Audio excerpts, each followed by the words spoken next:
कभी सोचा है कि आपके घर में मौजूद एक छोटा सा जानवर आपकी तकदीर बदल सकता है?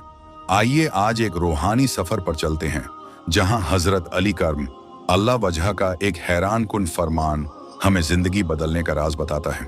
पहला जानवर मरग। हजरत अली फरमाते हैं, मरग की अजान बरकत लाती है क्योंकि वो फितरत के वक्त अल्लाह का जिक्र करता है। यह हमें वक्त की पाबंदी सिखाता है और सुबह की इबादत की याद दहानी भी। दूसरा जानवर बकरी। सादगी की अलामत, इसका दूध न सिर्फ जिस्म बल्कि रूह की गजा है। बकरी घर में हो तो रिज्क में विसात होती है, ये हदीसों से भी साबित है। तीसरा जानवर बाली। इस्लाम में बाली को पाक जानवर कहा गया है। ये घर की सफाई, सुकून और रूहानी तहफ़्फ़ुज़ का जरिया मानी जाती है।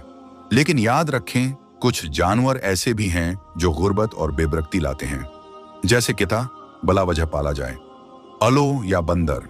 ये जानवर इन जगहों से मुंसलक हैं जहां वीरानी, नहुस्त और शैतानी असरात होते हैं। दोस्तों, आज का सबक यही है, घर में बरकत चाहिए तो इन जानवरों से दोस्ती करें जिन्हें इस्लाम ने पसंद किया, और हजरत अली के फरामीन को सिर्फ सुने नहीं, अपनाएं।